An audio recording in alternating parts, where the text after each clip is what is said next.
పవన్ కళ్యాణ్ ఇప్పుడున్న బిజీకి 24 గంటలు చాలవు, ఇంకో 24 గంటలు కావాలి. ఒకవైపు సినిమాలు, మరోవైపు రాజకీయాలు చేస్తూ ఫుల్ బిజీ అయిపోయాడు పవర్ స్టార్. తన జీవితంలో ఒక మల్టీ టాస్కింగ్ మాస్టర్లా మారిపోయాడు పవన్. ఒకవైపు ప్రజలకు సేవ చేస్తూ డిప్యూటీ సీఎంగా బాధ్యతలు, ఇంకోవైపు తన సినిమా అభిమానులను అలరించడానికి ఓజీ ప్రమోషన్స్, మరోవైపు ఉస్తాద్ భగత్ సింగ్ షూటింగ్.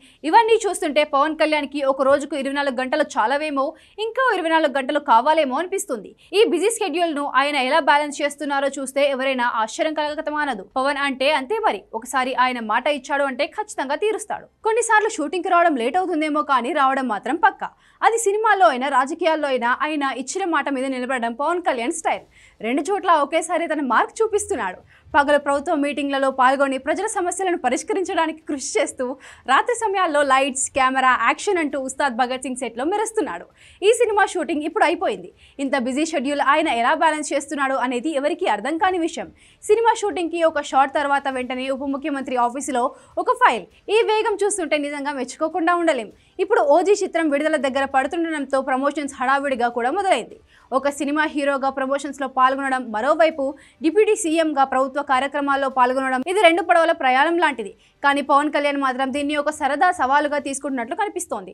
ఒకవైపు సూటు బూటుతో స్టైలిష్గా కనిపిస్తూ, మరోవైపు ఖద్దరు చొక్కా పంచె ప్రజల మధ్యలో వెలుగుతూ తనలోని రెండు కోణాలను చూపిస్తున్నాడు. పవన్ కళ్యాణ్ చేస్తున్న ఈ కసరత్తు కేవలం ఒక సినిమాకో, ఒక రాజకీయ పదవికో కాదు, ఆయన పట్ల ప్రజలకు, అభిమానులకు ఉన్న నమ్మకాన్ని మరింత పెంచుతోంది. ఒక వ్యక్తి తనకున్న అన్ని బాధ్యతలను ఎంత ఆజ్ఞా భావంతో నెరవేరుస్తున్నాడో ఇది నిరూపిస్తుంది. ఒకేసారి ఇన్ని పనులు చేయడం చాలా కష్టం, కానీ పవన్ మాత్రం దాన్ని సులభంగానే చేస్తున్నాడు. ఇది ఆయన వ్యక్తిత్వాన్ని, క్రమశిక్షణకు నిదర్శనం. మొత్తంగా ఈ బిజీ షెడ్యూల్ ఒత్తిడిలో కూడా పవన్ కళ్యాణ్ మొహంలో చిరునవ్వు ఎప్పుడూ చెరిగిపోదు. ఆయన అభిమానులకు, ప్రజలకు ఇది కొత్త జోషిస్తుంది. ఎన్నికల్లో గెలిచిన తర్వాత ఒక ఏడాది పాటు పూర్తిగా రాజకీయాలకు పరిమితం అయ్యాడు పవన్. ఆ తర్వాత ఒప్పుకున్న సినిమాల వైపు వచ్చాడు. కేవలం 3 నెలలు అన్ని సినిమాలు పూర్తి చేశాడు.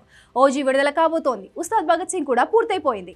అప్పుడు పవన్ కళ్యాణ్ ఇంకేం చేయబోతున్నాడు అనేది ఆసక్తికరంగా మారింది. కొత్త సినిమాలు ఒప్పుకుంటాడా, లేదంటే పూర్తిగా రాజకీయాలకు పరిమితం అవుతాడా అనేది చూడాలి.